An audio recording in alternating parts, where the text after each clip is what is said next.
Well, hello everyone, and welcome to another episode of Millennial in the Middle. I'll give you a quick introduction to the interview I just finished recording with Spencer Wight and Akram Nassri. Spencer's 30 years old, Akram is just 20 years old, and they are business partners that run a very successful marketing firm called SGP, Strategic Growth Partners. And what you'll find in this interview, and why I wanted to bring them on in the first place, is I think you see an evolution of values. First off, Akram's story I think you'll find interesting right at the beginning. He talks about how his family were immigrants that left Syria during the war in the 80s and basically came to America not speaking English with $500 and 2 suitcases, and how they have accomplished the American dream, but how the American dream looks different to him than it did to them. And it's not that one is wrong or one is right. It's just an evolution of culture and our generations and how we start to decide what we value. And then Spencer, on the other hand, has just as interesting of a story as really a pioneer and kind of a trailblazer of being this digital nomad. You hear about this a lot now.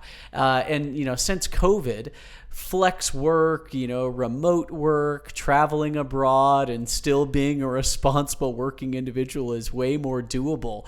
But he started doing that about 8 years ago, before it was really all that much of a thing, and trying to kind of, pave the way for people to still explore, be curious, to go all over, but not just be, hippies off trying to find themselves, but actually responsible and working and networking, but while doing it, experiencing the world in some cool ways. To me, they are like ideal examples of people who have tried to figure out kind of this new mentality that I think is just the movement that's happening right now, specifically as it comes to the way we think and how it's affected our careers. So I hope you enjoy this interview. I know I certainly did, and we will turn it over to them now. Spencer, Akram, how are we doing today? Thanks for being here. So good, man. Appreciate you having us on. Just in the last month of getting to know the two of you, I'm like, I want to get inside your heads a little bit more, because I know there's brilliance there. There's genius that's not only talk, but you guys have actually put your money where your mouth is and done it for the last several years now, on Spencer's side, and you're the young gun, Akram, right? Like, we got 2 old millennials here now, and then we've got Akram, the Gen Z. How old are you again? 14. Actually turning 21 next month. Turning 21 next month. And I mean, your level of maturity and what you've accomplished and done already at that age, to me, I think is a sign of like the opportunities that are available to, man, I'm sounding old as I'm about to say, like the younger generations, right? But I'm excited to get into your head. So first off, tell me this, like, how did the two of you connect up? Take it away. It's all you, boss. Sweet. So about 2 years ago now, or just over a year and a half ago, we were actually down in Miami at one of our mentors, Jeremy Haynes, at a mastermind. And we were just chatting up. This guy realized I'm in Draper, Utah, and he goes, "You're the guy who drives around the red Audi?" And I'm like, "That is me." Small Lake City. Yeah, Small Lake City. Found out we live like 2 minutes apart. And so when we came back, we started connecting, and that's really where it started. Going through a lot of the similar stuff at the time, and just started, going on hikes, talking business, one thing after the next. We joined forces and began building something bigger. Interesting. So tell me this. I've never been that guy that's like going to the masterminds and the workshops and the training, but I know you guys have been all in on that. Tell me why. Give me the brief, maybe not sales pitch, but like, what has that done for you? Yeah, it's huge. I mean, in a way, it's kind of like a cheat code. Video games back in the day, it's like you had all these cheat codes on PlayStation, Xbox. I wasn't much of a gamer, but I'd go to my buddies' houses and you'd Google the cheat code. This is the cheat code of learning in the digital generation, because at the end of the day, university, it's a whole conversation in and of itself, but you have real people doing real things out there, and if you can vet them well enough and you can actually filter and make sure that they are quality and they actually walk the walk, you can literally save years and years and years by spending a few measly $1,000. So it's totally worth it. It's interesting that you bring that up about university, right? Because I think the way that we learn now has definitely changed. I mean, just YouTube University, right? Like the amount of information that's available to people on TikTok, social media, YouTube. It's crazy how we can teach ourselves. And I mean, Akram, like, you're not going to school, right? Like 20-year-olds are supposed to be in college learning how to get a job to go into the real world. That didn't fit you. Why? I mean, quick background, like I just kind of saw my dad come over from another country, always preach like you gotta go to school, gotta get amazing grades, and I did. I was a good student, but I lasted in school for about 2 weeks. And in college, I just knew like I couldn't dedicate the next 10, 12 years of my life to go down a career path to make enough money that I realized wasn't even enough money to do what I wanted to do in this world. So yeah, I lasted about 2 weeks. I always knew I had a bigger vision, and the school route wasn't going to end me up where I wanted to be. Yeah. Now, I want to get both your backstories. Let's start with you then. Let's ask a couple questions follow-up. First off, you said your family came from another country. Where and kind of what was that situation like? Yeah, so my dad came to the U.S. about 30 years ago with my mom. They left from the war in Syria back in the 80s. Oh, wow. And I always kind of grew up watching him work 3 jobs, sometimes 9 to 10 p.m., 9 a.m. to 10 p.m. every day, sometimes get up as early as 5 a.m. and be gone. So I almost never saw him. And I remember when 2008 happened, like even after all this hard work and all these years of working so hard, got a master's from UMass Amherst in business, but he still never was able to afford anything beyond the budget. And so for me, growing up, it was hard because like I see all my friends, they get the nice shoes, their parents take them vacations. None of those like, other non-essential items I could ever have as a child. So for me, I was like, that route was not viable. I always knew that I had to make more wealth than what my dad was doing because it wasn't going to cut it. So he was always a preacher of, work hard, make more money, but it wasn't the case for him, sadly. Yeah. I always watched him work so hard and never advance really. And so I kind of realized I had to do something different. And the real secret was work smarter, not harder. Sure. And just kind of start figuring it out one piece at a time.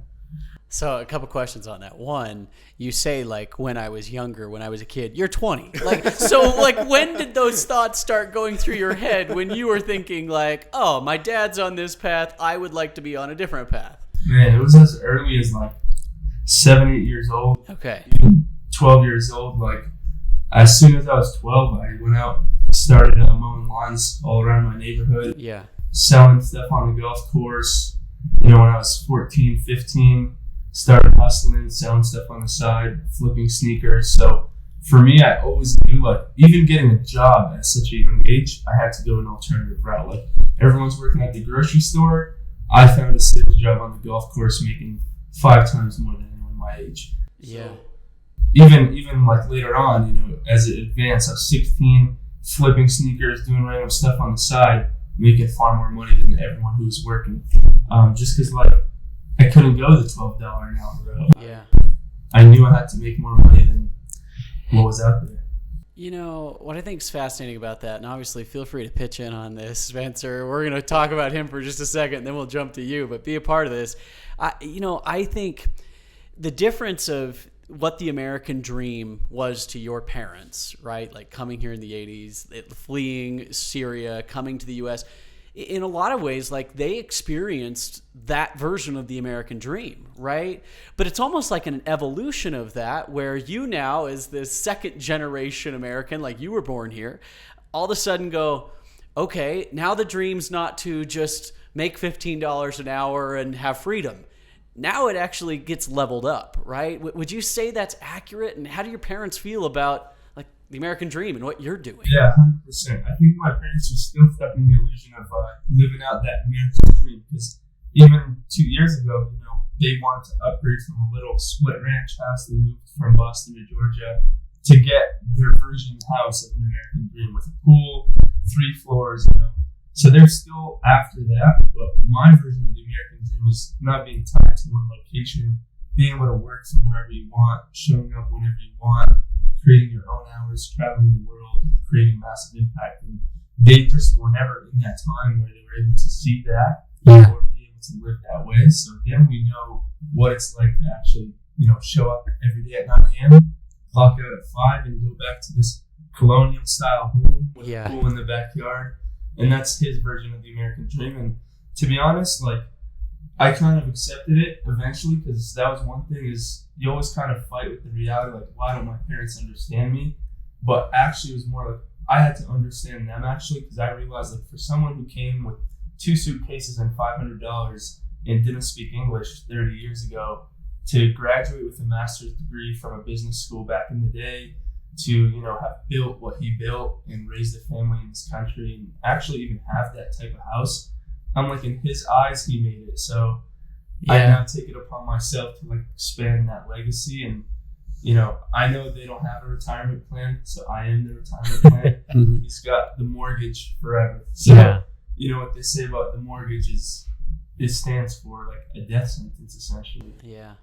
It's interesting. It's an evolution of values, right? Like, the white picket fence is not appealing to me. It's not appealing really to us, maybe in the same way as that was the visualization of that. And it's so interesting to me to see that just in that, like, 15-year span of your parents, how much has shifted.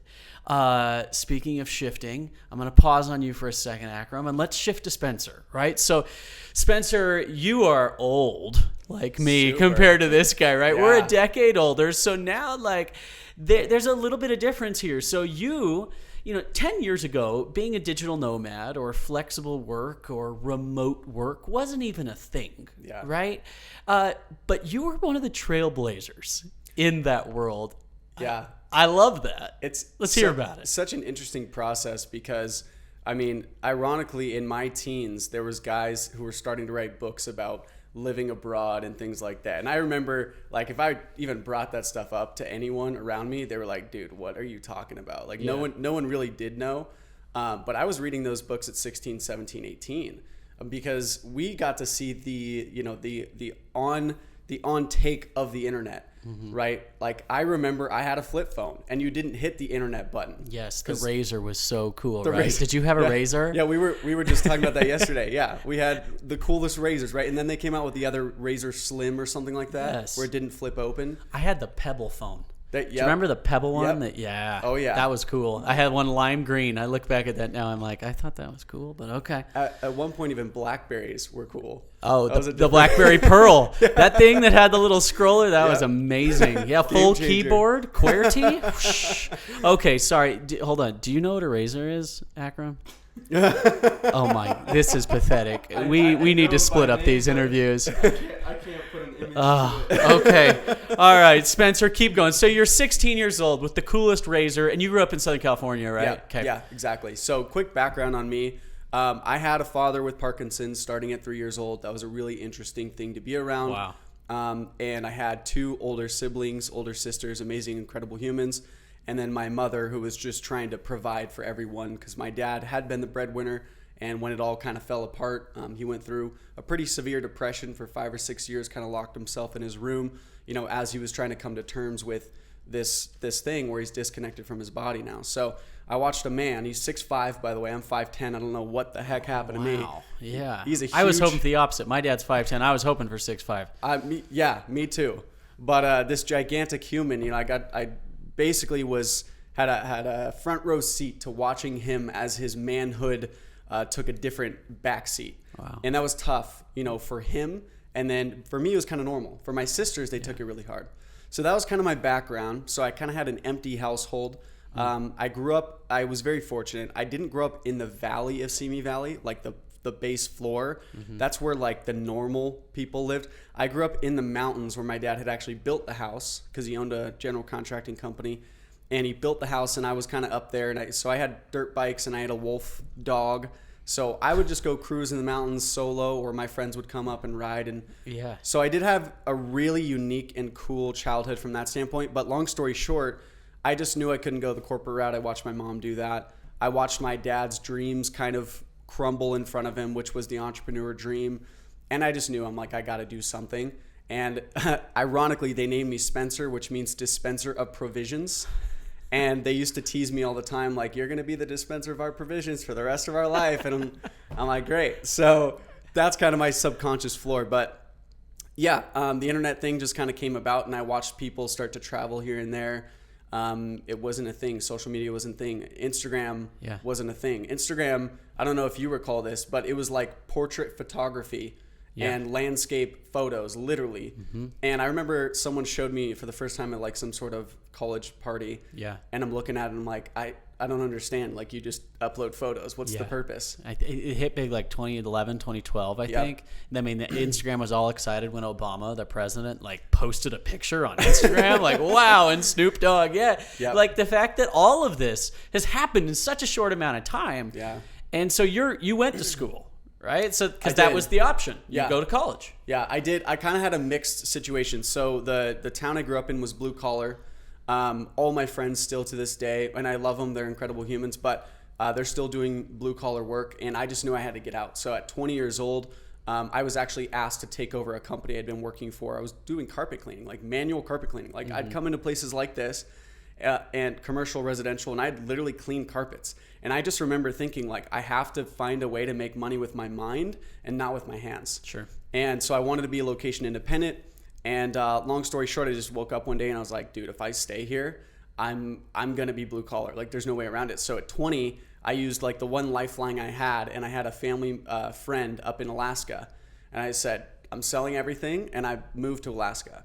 So that was cool, and that started my little spark of like wanting to travel more. And then I've done like 20 countries now. It's not a crazy amount, but there's about 197 in the world. So I've done 10% of the countries in the world is the way I think about it by the age of 30, and I'm so stoked. So, and I'm fortunate too. But you haven't just visited those countries, you know, on a vacation, right? Like, you've worked there, you've lived there. And so tell me about like how that started. I want to know, what was the first time you decided, like, I'm not going to be on vacation in wherever, but I'm actually going to still be motivated and work.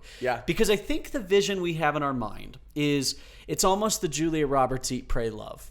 Right? Like, that's the old school mentality. Like, you just leave all your cares behind, you drop everything, you go backpack Europe and go do a retreat in India, and then there comes a point where reality hits and you come back and you do the thing again, and you're not a hippie anymore. That's not the story, though. Right. So tell me what's happening now. Yeah, so that is a very common one, and I think I even had an element of that.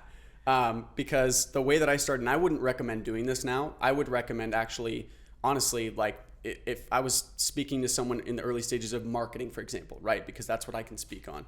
So digital marketing or advertising, and you want to find clients and partners. Like, what I would recommend nowadays is actually go get a job and go work, honestly, like for a very short time. At least go work for a super high level individual, learn everything you need to know in the scope of a year, and then go out and do your thing. Because here's what I did. So I did do that. I sold all my stuff and I just dipped. And I originally went to Hawaii. So I lived there for a year. The plan was supposed to be 6 islands in 6 months. So it took all the money I had. And I was like, well, I'm going to die one day. Like, I really want to see some cool places. So I went island to island, ran out of money on the first island on Kauai. And that's a whole nother story in and of itself. But long story short, ended up getting a job at a surf shop, but wanting this whole digital thing the whole time. And I know I'm like, man, if I work these low-level jobs, like, I'll never be able to get to where I want to go. But I just kept plugging away and plugging away and plugging away. And then something happened in California. So I want to take full credit for this process, but I can't. And here's why. I was in Hawaii running a different business. So I did eventually start a business there, Clean Freaks. It was a great business. We'll talk about it another time. But something happened with my parents in California, and I'm like, all right, I need to come back and actually deal with this in person. Like, I couldn't do it from there. So I left the business behind, tried to sell it, didn't work out. And on the way back, my ex-girlfriend's aunt convinced us to go to Asia. She's like, you're halfway there. Okay, you're in the middle of the ocean right now in Hawaii. You're going to come back to California, and you're probably going to be there a little while. Promise me one thing, go to Thailand. And we're like, all right, fine, we'll go to Thailand. So I went to Thailand, went to Sri Lanka as well, a little island off of India. And spent about a month and a half traveling around those areas, and totally changed my life. Like, once I got back to California, I was like, oh yeah, not a chance. Like, I'll never be in one place most likely ever again. But the whole time I was trying to figure out the digital thing, came back to California, ran into a buddy whose father owned a marketing company. We had breakfast, and I was like, dude, why aren't you building your own company? you have all the resources in front of you, and he's like, well, I don't want to do it solo. Will you do it with me? So that's how I got in. Even though I'd been studying the digital thing, I knew what CPC, cost per click, and cost per acquisition was when I was 16, but I didn't understand how to make it work. And then this, preparation met opportunity, and it just synchronized, and we built a company, and that's kind of how it started. Preparation meets opportunity. I think that's so well said. And it's something that, I think I've seen that a lot in my life, right? Of you've got to be able to take risks from a place of some security and from a place of a little bit of credibility, right? We're always going to feel a little bit of that imposter syndrome because, if you don't feel the imposter syndrome, then you're not thinking big enough, right? You got to go for it. But what then all of a sudden led to that transformation of like, all right, I'm off in Hawaii enjoying things and I'm in the vacation mode to now this is a sustainable lifestyle and I'm a business person that's actually pulling this off? Man, I don't know. To be honest with you, it's an evolution that just continues forever, I think. Like, I just never stop surrounding myself with books, audios, people, opportunities. I've put myself at every income level you could possibly imagine. Like, quick example. So my ex, she was an au pair for a few very, very wealthy people. Explain au pair maybe for those that don't speak French or whatever language that is. Yeah, so an au pair is like a high-level nanny, essentially. It's almost like a second mother. And this person lives with them, travels with them.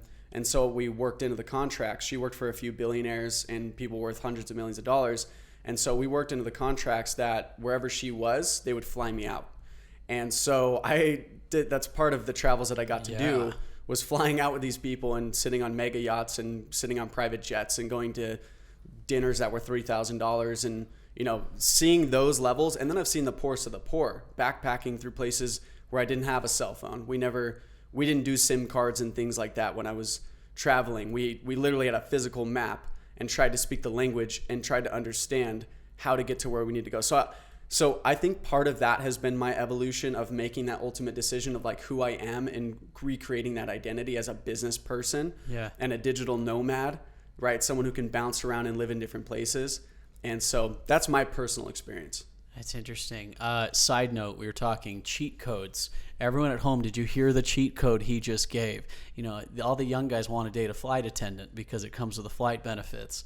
Date an au pair that's got that set up. I'm like, wait, girl that gets you on mega yachts? How do we find those? So anyway, cheat code, side note, put that aside for all my young single listeners that are Gen Z going, how do I travel the world for free?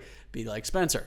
Okay, so you get going on that. And tell me where business is at now, right? So we've kind of generally talked marketing and digital, but where, obviously you've had several businesses that you've worked. Where have you found yourself now, and what was kind of the process to get there? Yeah, so where we are now with SGP Media, which is Strategic Growth Partners, we're focused on a very small subset of business types. And what I mean by that is, we only take on 10 accounts at any given time, and we're looking for more like a partnership psychology with these accounts. These are not clients. Like, we don't look at this and go, oh, let's add another client to the roster. We go, hey, can we build another relationship with a business that's going to go where we want to go too? Yeah. And we align incentives, and then we do a profit share situation. And so business right now is amazing. We have 8 accounts at the moment. We cap at 10 no matter what. And if we find higher qualified business partnerships, what we'll do is we'll rotate out the bottom of count, and we'll make sure they're taken care of. We have other relationships that can handle them and know and deploy the same exact strategies we do. From at Jeremy Haynes Inner Circle and those communities. So there's an evolution to business in that way as well, right? Because we're used to a company has a marketing department and a sales team, and they have employees and an office, and it all is very much in-house. But it seems like more and more common to have a business that outsources and partners, and they don't necessarily have all these people that are on full-time like staff people that are doing that they're creating partnerships to grow. And so how have you seen that evolution as like business owners are going, I don't need to do it all, I just need to be smart about who I partner with? Yeah, I mean, there's a book, Who Not How, a great book if you haven't read it, but it's all about being more resourceful, and we do the same with our own businesses. Like, rather than try to bring everyone in-house, we just form strategic partnerships even within our own networks, on let's say we need video editors, we partner up with some of the top editors in the world. They have their own company, they're their own entity, and they just kind of fulfill on some of our work. And it's the same with our clients as well. Like, one of the biggest bottlenecks is business owners try to bring everyone in-house, and they spread their margin thin because they're running up their expenses, but also they don't know what to look for. If they don't have a marketing background, typically they're hiring, like, I see so many, I can't even count how many business owners I've talked to who think they have in-house marketers, and it's like all they're doing is just creating content. I'm like, dude, this is not marketing. It's not going to grow your business. You're just have a content girl. So they don't really know what to look for, and therefore if they're going to waste their time trying to figure it out on their own, or trying to hire people, waste money spending on hiring the wrong people, firing people, bringing on someone else. And we see business owners go through dozens and dozens of marketers before they come to us and realize, like, what they need is an expert who's external, who sees the business from the outside. That's one of the other big things, is like, us not being there day to day, we're able to come in with a fresh set of eyes and actually see kind of like what's limiting the business from going to the next level. And then, obviously we're not cheap, right? But that's kind of the point, is like, you partner up with experts from the outside who come in, have a fresh set of eyes, have the right resources in place, and can simply deploy them effectively and take your business to the next level. We never want to come in-house, and we don't believe in bringing on anyone in-house inside of our own company. Well, you're never going to be okay if someone says be to the office at 9. Yeah. But I like that, and I actually, like, that's been my experience with the startup I'm with right now, Opt. I mean, people that listen know that I'm running a startup right now. We've launched 5 months ago, and people will ask me, like, okay, how many employees do you have right now? I'm like, well, there's one person on payroll at the moment. It's me, and the big part of it is speed. It takes so long to hire, to try and vet out, to go through that process, but realizing, like, the name of the game is getting this product out as quickly as we can. So as we're going to look through the product, I'm not going to hire a product team. That'd be a year, right? Let's find the best team. Let's do it fast. Let's do it quickly. They already have a process in place. And guess what? I'm not a product person. Yeah. So let them do what they're good at, advising that. And so it's cool to hear what you just said confirm my experience in business over the last 6 months to a year, which frankly has been at a contrast to, my first 5 to 7 years in the business world, right? Again, that evolution and how quickly things can change. So tell me this. I know the next phase for the two of you, one, you both found your way to Utah, which I know you kind of have some crazy stories of how you ended up here in the first place, right? And I love when out-of-towners come to Utah and then they become ambassadors of, like, this is a cool place. It's gorgeous. You can ski, golf, and do it all in the same day. But you're about to go on another little digital nomad trek. What brought that about? And you're like, you have flights booked for a few weeks, I know. Yeah. I'll kick this one off and then I'll turn it over to you, Spencer. But Spencer's already kind of done this in the past already, so he knows what it's like to be in multiple different countries. I've always wanted to leave the U.S. And again, because of my parents being in the nature that they were, never had enough money to really leave the country unless it was like drive to Canada from Boston, 6 hours north, or the one time my whole life my parents saved up enough money to go to Cancun, which was pretty epic. But I've always wanted to go to, like, Turkey, Southeast Asia, South America, and so I always had this vision, even when I was young, that, like, by the time I'm 21, I always knew I'd be in another country. And one of my biggest goals on my bucket list was celebrating my 21st birthday in another country. Cool. And so that is happening next month. We're flying into Costa Rica, trekking over to Nicaragua. We'll be down in that Central America region. Spencer will be teaching me how to surf. Hopefully I don't get destroyed down there, come back healthy, but we'll learn how to surf. Amazing food down there, great experience. But really for me, it's all about the experience, right? I told myself, like, I'm building this business for the freedom of being able to work wherever, whenever, and do whatever I want. And so I felt like if I just stayed in Utah, head down, amazing place, don't get me wrong, but, like, I was like, it's not what I'm building this for. I'm building this for the freedom. So I don't want to be locked into just one place. I want to be able to be in Nicaragua next month, and then Medellin, Colombia the month after, and then hop on a flight to Bali. And what it does is continuously expanding as a person, learning new cultures, new languages, learning how to get around new places with different economic systems. And even that coupled with like the business, it's really good because on the business side, it's continuous growth too. So, continually expanding my environment and then also expanding the business. It does two things for me. Allows me to live an epic life, but two, allows me to just focus on the business because there's not many distractions when you're in a new place.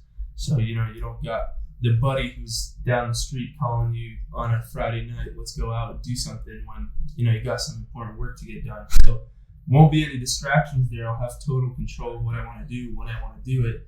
But also the plus side is when I'm not working, I'm somewhere probably a little bit cooler than Utah, surfing in a little warm weather with amazing food. Cool. Spencer, you want to add to that? Yeah, no, I mean, it's really exciting. So this to me does feel fairly normal because I have done quite a bit of this. And again, I know I'm very fortunate for that. I'm not in full control of my entire past having done that, right? I didn't make every decision to end up in all these places. So, but I'm excited as well. It's always nice to get into a new area, a new location. I came to Utah because I wanted to be in the most similar place to Switzerland within the United States. And this was the closest I could find. You could probably argue that maybe some parts of Colorado or, Montana or Wyoming. But to be honest with you here, like with the Wasatch Mountain Range and what it looks like in the snow and the spring when you get all that green popping, it's just very, very similar to Switzerland. And I love it so much. So wanted the mountain life, got to experience it, went through 2 winters, enjoyed every minute of it, snowboarded my face off, and had a ton of fun. And now it's time for a little tropical weather because I'm getting too white. Yeah. Let's talk logistically for a minute, though. I'm sure there's some people listening to this that have never experienced working on a vacation. Those words are actually dichotomous, right? Oh, no, you go on vacation to get away from work, and then you come back to reality. And I know that there are a lot of employers out there right now that said COVID happened and then people were working remote and some still haven't gone back and are really, really stressed. If I can't see you, if I can't watch you, if you're not in the office from 9 to 5, then you're not doing any work, right? But then the flip side is how do I not know if I'm an employer that you're off in Costa Rica just surfing all day, surfing your face off, right? And you're not focused up and you're claiming to have an 8-hour day, but really you're doing it in 30 minutes. Now, I know you don't work for anyone else, but what practical, logistical thoughts do you have on how you can actually make that work and not check out from a business perspective? Yeah. There's one word, and it's discipline, right? It's being able to just show up and get things that need to happen without getting distracted. Because it is easy when you're in a new place to always want to go out and have fun. But, work comes first before the fun. So make sure that we still are showing up every single day, getting the tasks accomplished that we need to happen. And then, if we bang those out quicker, we can go out and have fun sooner. So it's really just the discipline of showing up every single day. Yeah, and I would say there's a quote that I love, which is everywhere you go, there you are. And so, your problems go with you, how you feel goes with you. It's all a honeymoon phase. So if you're in another country for 4.5, 5 months, well, the first 2 months is going to be amazing no matter what you do, literally no matter what. But after that, life sets in again, and you're like, oh, I'm still the same person with the same problems that I thought would go away if I was in a cooler place. Because there's palm trees and cheap, drinks that I can have on a beach. Thinking and it's an escape. Yeah, it doesn't do anything. So the difference is, you might get a little distracted depending on where you go and if it's your first time traveling. But if you've been somewhere before, you just kind of run your same routine that you do anywhere else. But the difference is what you do might change a little bit. For example, if I like to wake up here in Utah and go for a little stroll, a little mountain stroll for an hour in the morning, well, I'm just going to do the same thing there. But the difference is I'm going for a stroll on the beach, or I'm going for a little surf session in the morning.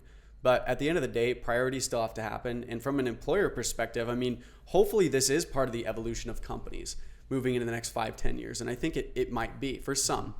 And it's how we measure the output of someone's input, right? So that employee we may have measured in the past, the things that they're getting done and their effectiveness in different ways, but also the time that they put in was a factor there. Sure. Right. And so now it's like, well, maybe the person who puts in less time and gets a better result should actually get rewarded even more. Yes. So maybe we're seeing this interjection or this crossroads happening right now, right in front of us. And COVID just kind of sped it up, right? Yeah. Like this whole process just sped everything up that was already happening. Oh, I think that's so good. What you just pointed out there, right, is that the output, the result, we have to rethink how we judge success, right? And I think when you start to see these stats of, in a typical person's 8-hour workday at the office, like how much of that time do they actually spend getting stuff done? And it's amazing when it's like an hour and a half to 2 hours, right? And so if it's a total paradigm shift of what we expect out of people is results, our outcomes, right? And giving people then the freedom of choice and the flexibility to say, hey, we don't care how you get there, but you need to get here. And I think what happens is when that's the approach that a business leader takes, you empower everyone.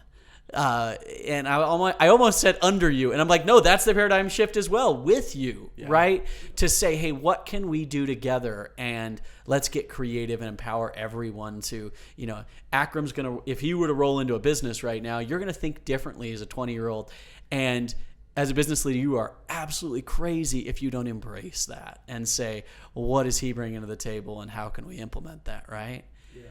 Can I get a little more logistical, though? Tell me, how has it changed, you trying to go work out on the road 6 to 7 years ago to now? Where do you get Wi-Fi? Where do you stay? How do you make sure that these things actually get taken care of? Because that's where my side would be like, oh, I can't do that because they'll have bad Wi-Fi and it won't work. Yeah, there are some real logistical issues. That's true. So if you're going to a third world country, a second world country, the reality is some things are going to happen. Doesn't matter what you do. I've been to places like Chiang Mai, Thailand, where they say, well, it's one of the largest digital nomad hubs in the world, and a giant storm came in and wiped out the electrical grid in the entire area. What can you do? Can you get on your Zoom call? No, you cannot get on your Zoom call. Yeah. So what happens? Well, I'm not sure, because out there they have fiber optic as well. So how did their fiber go out, right? It's not even a Wi-Fi issue. It's a bigger issue at that point. So, there are real logistical issues. We're going to face a couple when we get down to Nicaragua, 100%, no doubt about it. It is going to be rainy season. So you can find co-working spaces now, though. The thing that has changed about the world, and this was actually pre-COVID, but it's just been enhanced through this process, right, of more companies working remote and people working remote. Mm-hmm. And that's that there is infrastructure everywhere you go. So a lot of people who have not traveled outside of the U.S., I think we picture these third world countries as just like these desolate places with no resources. But the truth is, the first time I landed in Bangkok, Thailand, I was like, I'm in New York right now, or LA. It's a massive city. It's not this, third world country that's just dirt floors. And no, they actually have better internet in Thailand, in Bangkok, Thailand, than we do in the entire United States. We don't even have fiber optic in our country, and this third world country does.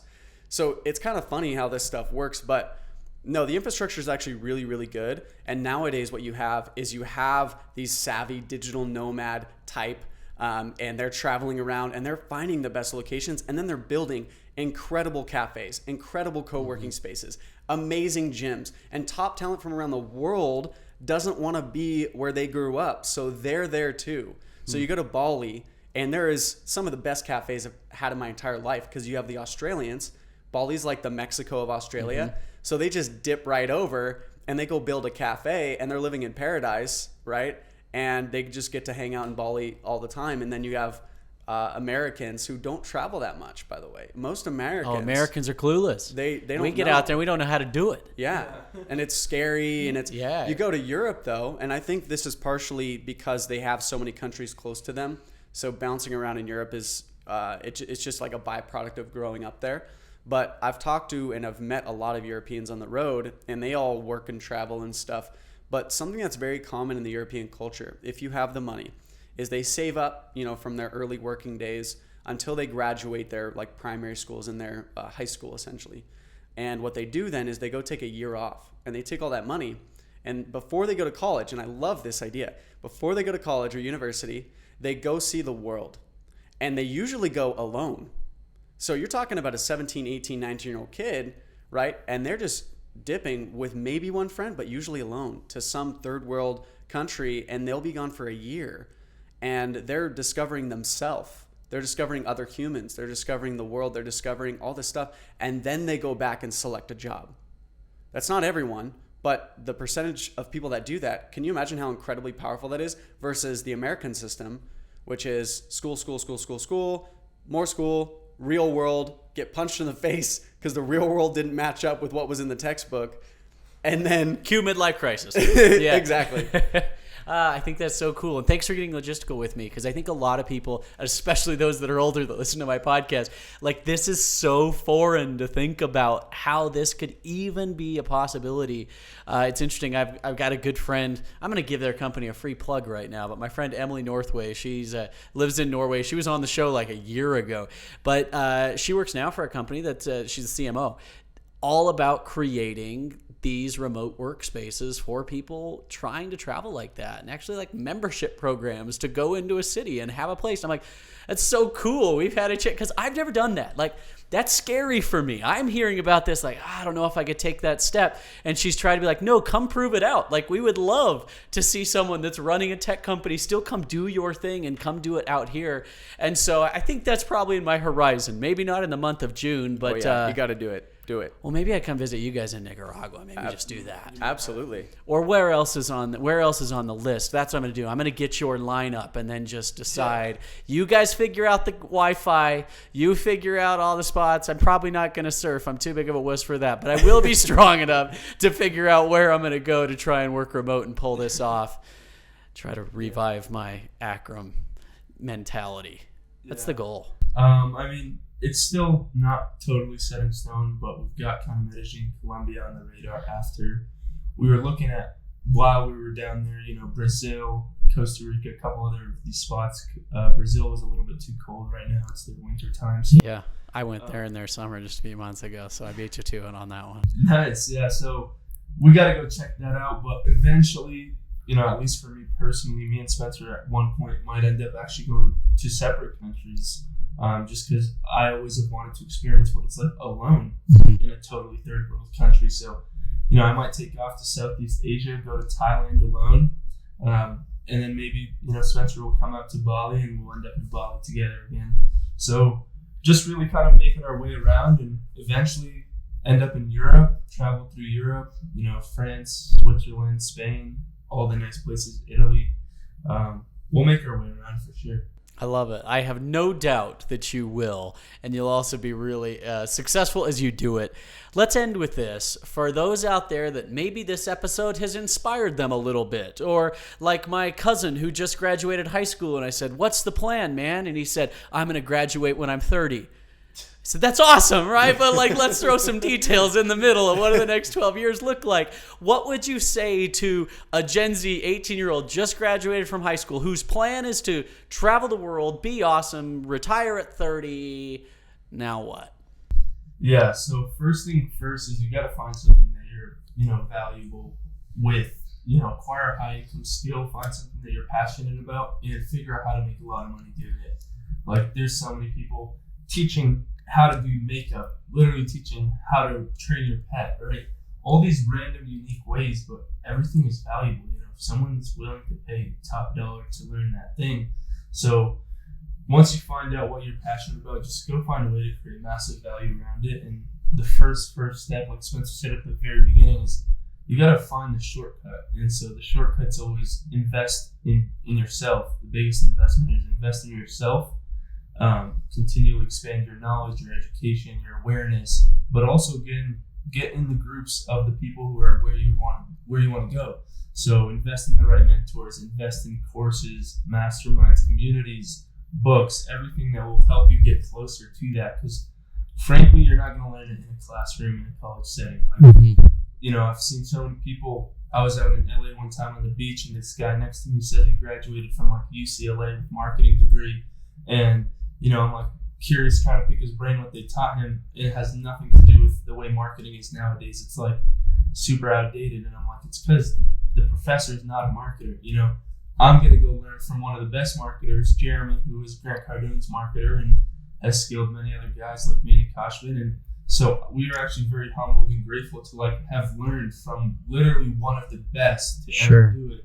And now it's like anyone we go to, we also have the resources in our back pocket from the best of the best. So if you get into those type of networks and circles, it'll just accelerate your way to success. You'll also be way more confident getting there because you have the right resources and people to talk to along the journey. Yeah, I think it's interesting. I mean, what I'm hearing you say there is find what you're good at and what you love. And often they will align because we like being good at things, right? Yeah. And so that's great, right? What you love and what you're good at should align, and then figure out how to monetize on that, how to make money, and think big. You know, we don't have to play small here. Like, how can you turn that into the biggest revenue maker as possible to make all sorts of things available to you? And then obviously putting ourselves in a position where we can help back and give others and build from a mindset of an abundance mentality. Yeah. Spencer, same question to you. What would you say with just a little bit more wisdom? There's no gray in that beard yet, but you're as old as me. So what I would say is what Akram touched on is so accurate. Like, the best investment you can always make is into yourself, right? Because a higher valuable me, right, can do more or be more or give more or accomplish more or whatever. But, you know, if I invest in just things around me and I'm not dumping that into myself, then it's not going to grow me in the ways that it will stretch into those new opportunities where that preparedness meets the opportunity and take advantage of that. And I would also say, you know, if you're someone who's like looking to college, for example, nothing wrong with that. You're going to hear people nowadays, you know, say you should be quitting your job and you should be starting your own company. You don't have to do that to make a lot of money at all. And the best thing to do is to test your theories before you commit 5, 6, 7, 10 years of your life to this education program, whether it's college or a mentor in some way, is go test your theories by finding the people in the world who have already done it, because success leaves clues, right? There's that popular saying, and it's true. Like, no one's path is going to be the same. So you cannot duplicate what someone's already done. It literally doesn't exist. Like, you as a human has never existed before.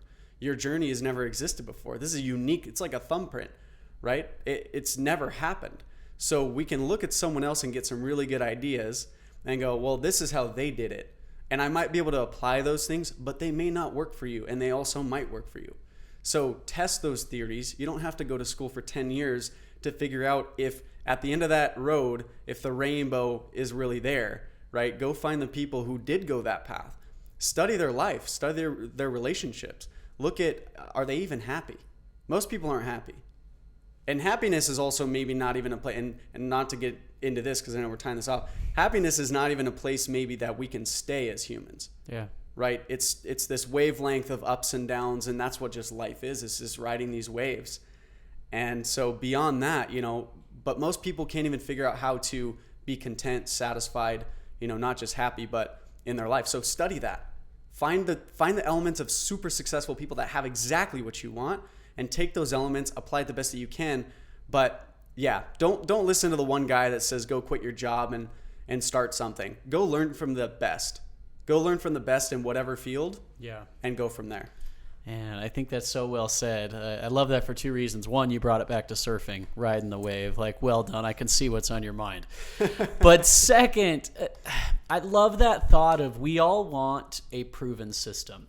We want all the answers before we, you know, even start out. And while we like cheat codes that might help us out a little bit, like, we don't have all the solutions, and that can be scary.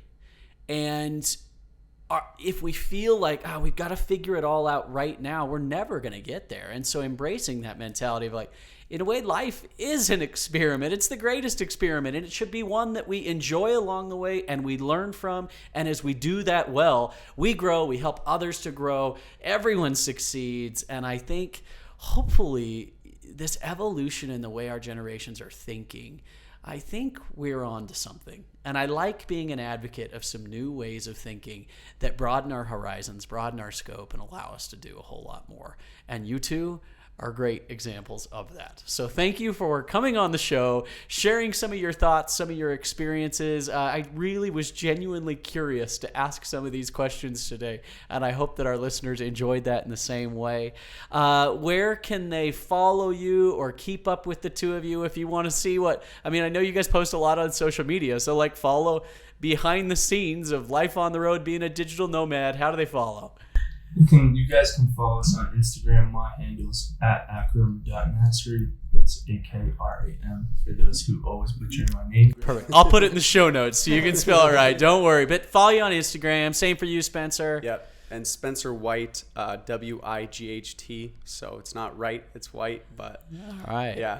That's the best place because you can find links. We'll be switching out links here and there in our bios and stuff. And our content is really geared, like just so you guys know, our content is really geared towards our ideal audiences, which are right now it's mainly our partnerships. So a lot of what we post is going to be geared towards speaking the language of those ideal clients and prospects. About marketing and growth. But we'll throw some life in there and some spicy stuff too for fun. Spicy stuff. Yeah. Wow. Tune in for the spicy stuff. Can't wait for that. Speaking of spicy, I haven't told you how I end every show. It's always the worst when I catch guests off guard when I do this, but I end every show with a song, our theme song of the show. Clowns to the left me, jokers to the right. Here I am, stuck in the middle with you. You're a good singer. Guys. Have that up my sleeve. We'll see you soon. Thanks everyone for listening. Till next time. Thanks, guys. Clowns to the left of me, jokers to the right. Here I am, stuck in the middle with you.